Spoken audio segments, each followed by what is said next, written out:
All right, safety pros, you ready for this? We are diving deep into OSHA record-keeping forms. Yeah. I know paperwork. Not the most exciting thing. But trust me, this stuff's important. Oh, it is. Especially for keeping your workplaces safe. Right. And protecting employee privacy. Huge. We've got some great resources for this deep dive. Oh, good. We're talking Safety One Source. They're sponsoring us today. That's right. And of course, the official OSHA website. Can't forget that. All right, so let's do it. Let's start with the basics. Okay. We've got these forms. Yep. OSHA 300, Yep. 300A, and 301. 3 big ones. For those newer to this, Yeah. could you give us a quick rundown Sure. what each one's for? Okay, so think of it this way. Okay. The 300, that's your log. Okay. 300A is your annual summary. Okay. And the 301, that's your incident report. I like that. Yeah. So the 300 is like the first stop. Exactly. If, let's say, someone sprains their ankle at work, You got I'm grabbing that 300 log. immediately. Right. That's where you record every work-related injury and illness. So it's not just like No. the big accident. Not just the big stuff. We're talking anything Anything. that needs more than just first aid. Right. So like if they have to see a doctor. Yep. Or take days off work. Days away, restricted duty. Or even like modify their work duties. That's right. That all goes on the 300. Absolutely. Even if it seems kind of minor at the time. That's why you got to be diligent about recording everything. Got it. Even the small stuff. Okay, so we've got our entry on the 300. Okay. What about the 301? Ah, the 301. When do we use that? That's where you get into the nitty-gritty. Okay. That's a more in-depth report. Okay. So you're getting the full picture. So if the 300 is like a quick snapshot, yeah, the 301 is like zooming in. that's a great way to put it. Right. You're getting the whole story. Okay. So you document things like what the employee says happened, witness statements, Right. specific location of the incident, Mm-hmm. what equipment was involved, Okay. and what steps you're taking to prevent it from happening again. So it's like building a case file Yes. for each incident. Exactly. So we can really learn from it. Absolutely. And then we can improve our safety practices. That's the goal. Okay. And then we've got the 300A. Right. The summary. The summary. So at the end of the year, Yep. you use that to compile all the data from your 300 log, Okay. and it gives you like an overview Okay. of your workplace safety For the whole year. for the whole year. So it's kind of like our Yeah. year-end report card. You could say that. Okay. Yeah, it helps you spot trends, Okay. areas of concern, Mm-hmm. and track your progress over time. Okay. Plus, it's the form you've got to post Right. for your employees to see. Transparency is key. Absolutely. Okay. Speaking of transparency, Yeah. let's talk about employee privacy. OSHA has these, what are they called? Oh, you mean the Privacy concern case, privacy concern cases? Yeah. where you might have to leave the employee's name off the 300 log. That's right. What are some situations Yeah. where that would apply? Privacy is super important, Mm. and OSHA recognizes that Right. there are definitely situations where, like, Yeah. revealing someone's name could really hurt them Okay. or be embarrassing. Right. So in those cases, we remove the name to protect their privacy. So we're talking about things like injuries to intimate body parts. Yep, that's one. Or situations like sexual assault. Exactly. Okay. Those are 2 of the 6 categories OSHA outlines. Oh, wow. There's 6. Yeah. The others are mental illnesses, Okay. certain infectious diseases Like what? like HIV Oh, or tuberculosis, got it. needle stick injuries. Okay. And anytime an employee says, hey, I don't want my name on there, So they can just request that? they can request it. Okay. Wow. That's a pretty comprehensive list. It is. Definitely shows that OSHA cares about privacy. For sure. But here's where it gets really interesting. Okay. Even if you remove the name, Yeah. you still have to be careful Oh, yeah. about how you describe the injury on the 300, That's right. right? You can't reveal their identity. So like you can't say No. laceration to the genitals. Right. You'd say something like lower abdominal injury. Right. So Yeah. it's finding that balance You got it. between giving enough information Hmm. but not Not too much. compromising someone's privacy. Exactly. It's a delicate dance, It is. but an important one. Very important. And this is where Yeah. resources like Safety One Source can be really helpful. They can. Right. They offer some great guidance and training Okay. on how to navigate these tricky situations. All right. So we've got to talk about the 7-day rule. Oh, the 7-day rule. Kind of infamous. I know it trips people up. Can you break it down for us? So the 7-day rule is all about timing. Okay. You have 7 calendar days From when? from when you learn about a recordable injury or illness to get it on the log. The 300 log. Or the 300 log and the 300 log and 301 incident report. And this isn't just about avoiding penalties. It's about taking action to prevent the same thing from happening again. So it's like time is of the essence. Exactly. But in a safety context, the faster you can address those hazards, the better. The better it is for everybody. Okay, so we've got all this paperwork, but I know a lot of companies are going digital these days. Oh, is that something OSHA's okay with? Absolutely. Really? Yeah, you can use computers or electronic systems as long as they can generate those same OSHA forms. So if OSHA comes knocking, you can print those out. You got it. All right, so it's not about ditching the paper entirely. No, it's about efficiency while still meeting the requirements. So it sounds like we've covered the basics of the forms themselves. I think so. Now I'm kind of curious. About the practical side of things. Okay. What are some of the challenges that companies face when it comes to actually using these forms? Right. And what advice would you give to safety professionals who are struggling with this? That's a great question. Yeah. And that's actually what we're going to be diving into next. Oh, perfect. So let's take a quick break and we'll come back and explore some real-world scenarios. Sounds good. Common pitfalls and best practices. All right. I'm ready for part 2. Welcome back, everyone. All right. We've got the groundwork laid. Yeah. We know what forms we're dealing with. We do. But now let's talk about real-world challenges. Okay. What trips people up when it comes to this OSHA record keeping? I think one of the biggest things is just knowing what is a recordable injury or illness. Right, because it's not always obvious. Like a broken bone. Right. It's not always a big, dramatic, Hollywood-style workplace accident.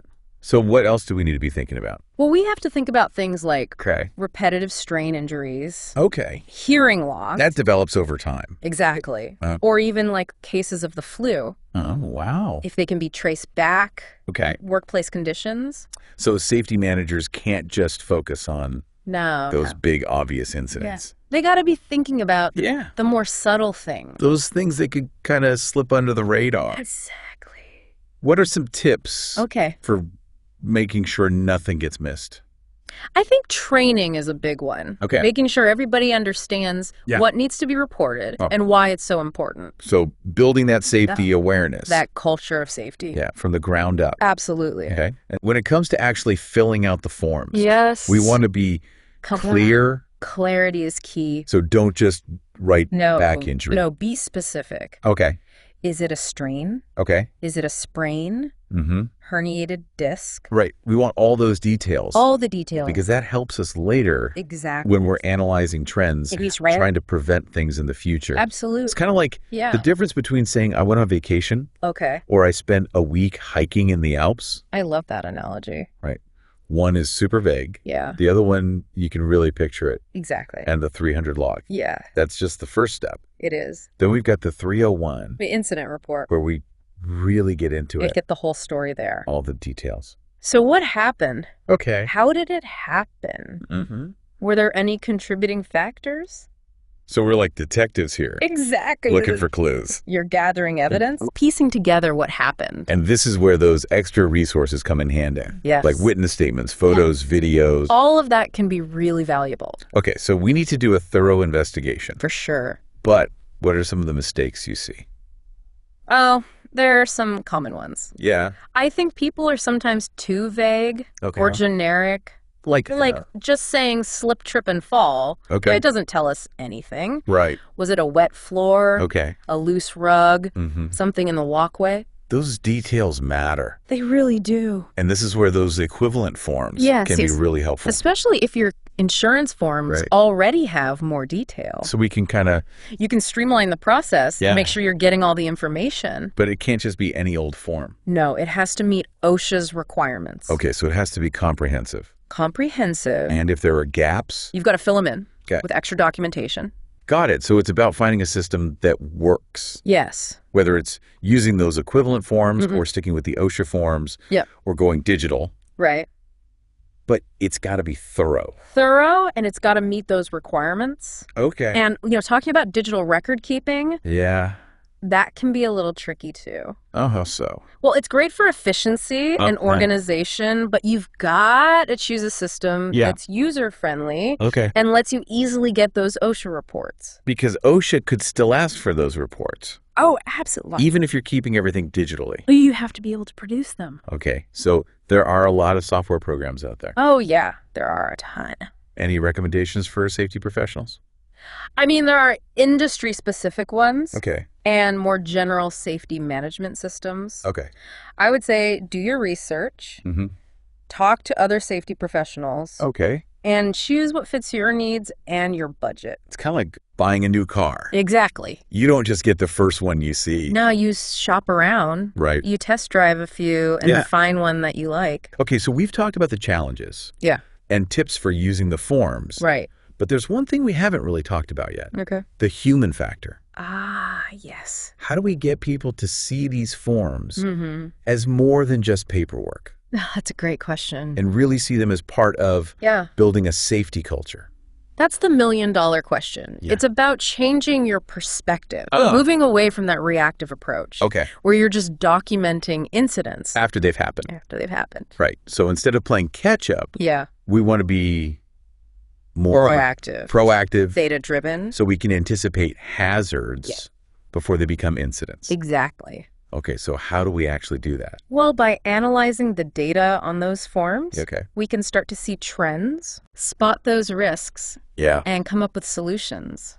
Can you give me an example? Sure. Let's say you see a pattern of hand injuries Okay. in a certain department. Okay. When you look closer at the reports, Yeah. you might notice a certain piece of equipment Okay. is involved in a lot of those injuries. So we're not just looking at each injury Yeah. as an isolated thing. You're looking for connections. Yeah, looking for those patterns. Exactly. So we find this problematic piece of equipment. Right. Then what? Well, then you can take action. Okay. Maybe it needs to be redesigned. Okay. Maybe there's a training issue. Mm-hmm. Or maybe you need stricter safety protocols. Okay, so we can really use this data Yes, to drive change. that's right. But it's not enough to just have the data. No, you have to communicate everything. Right. We But got to make sure it's- it gets to the right people That's right. and that it leads to action. And it's not just about sharing the raw data. Right. We know Got to make it click. Yeah. compelling Mm-hmm. and actionable. Okay, so Like using visuals, All right. charts, graphs, infographics. So we're turning those numbers into stories that people can connect with. People need to understand it. And we can get creative with this. Oh, absolutely. Like a safety newsletter Yep. or regular safety meetings Mhm. where we share this information, You got it. or even like digital signage Oh, that's a good one. around the workplace. Yeah. Okay, so it's all about keeping safety top of mind Yes. and getting employees involved. Engage. And it's not just one-way communication. No, it's a dialogue. Right. You want feedback from employees. Okay. You want them to help shape the safety culture. So it's not just safety managers No. making all the rules. It's a collaborative effort. Right. Everyone has a voice. And when employees feel heard, Yes, they're more likely to buy in absolutely. to the program, They feel valued. and they're more likely to follow those procedures. It's about building that ownership, that shared responsibility. And don't forget Oh, yeah. about recognizing Yes. and rewarding. Reward safe behavior. Yes, celebrate those successes. Highlight those folks Yeah. who are going above and beyond. Exactly. So we're making safety Yeah. something that's valued Valued. and rewarded. Absolutely. It's amazing to me It is. how these simple OSHA forms Mm. can be the foundation for something so much bigger. When used effectively, Yeah. they can really create positive change. So it's not just about compliance. It's about creating a culture of safety. It's about protecting lives Yes, and making sure everyone can thrive at work. that's a great way to put it. Okay. So as we wrap up this part, Mm-hmm. here's something for our listeners to think about. Okay. How can you use this knowledge Yeah. to transform your approach to safety, Mm. moving beyond just compliance, Right. to a culture of Continuous improvement. continuous improvement? Yes. Remember these OSHA forms? Mm. They're not just paperwork. They're not. They're about protecting lives And creating a great workplace. and building a workplace where everyone can thrive. And don't forget Yeah. about Safety One. Our sponsor. They've got tons of resources. Yeah, they do. To help you create a safer and healthier workplace. Okay. All right. Okay, we're back. Part 3. Final leg of our deep dive. Let's do it. Into OSHA record keeping. This is where it gets good. Yeah. Right? We've talked about the forms, how to use them, even touched on privacy. Important stuff. But now I want to zoom out. Look at the bigger picture. The big picture. How does all this tie into creating a real safety culture? I'm glad we're talking about this. Yeah. This is something I'm passionate about because too often these forms just become about compliance. Okay. You know, like a necessary evil. Just checking boxes. Exactly. But they can be so much more. They really can. So how do we shift that mindset? How do we get people to see these forms as tools to build a safer workplace? I think it starts with changing how we think about safety. Okay. We need to move away from that reactive approach. Where we're just documenting stuff. Exactly. After it's already happened. Right. We need to be more proactive, data-driven. So using those records to get ahead of the game, anticipate those hazards. That's right. Before they become incidents. Before they become problems. So how do we do that in practice? So by looking at the data on the OSHA forms, we can see trends, identify those risks, and then come up with solutions. Okay, so give me an example. All right, let's say you see a pattern of hand injuries in one department. Okay. You look at those incident reports, and you notice one piece of equipment keeps coming up. Okay, so instead of looking at each injury as its own separate thing, we're trying to find those common threads. Yes, those underlying causes. Exactly. So we find this problematic piece of equipment. And then you take action. Okay, what kind of action? Well, maybe it needs to be redesigned. Okay.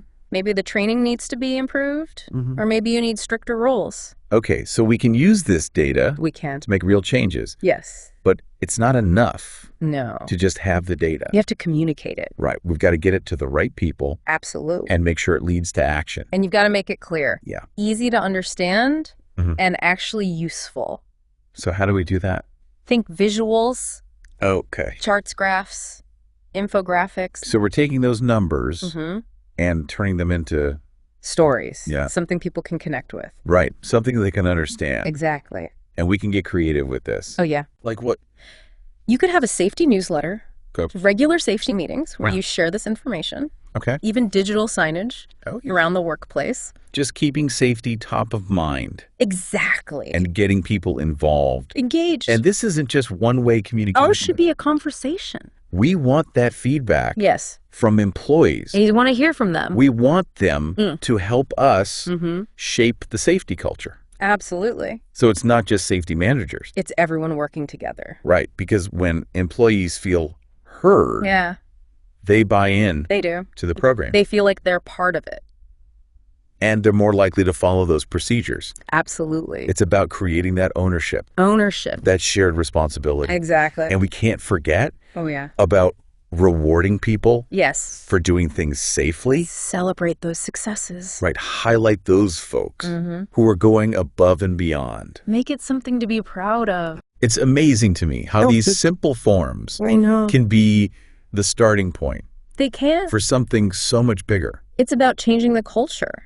It's about protecting people. Yes. Making sure everyone can thrive. That's what it's all about. So for our listeners out there, think about how you can use this information to transform your approach to safety.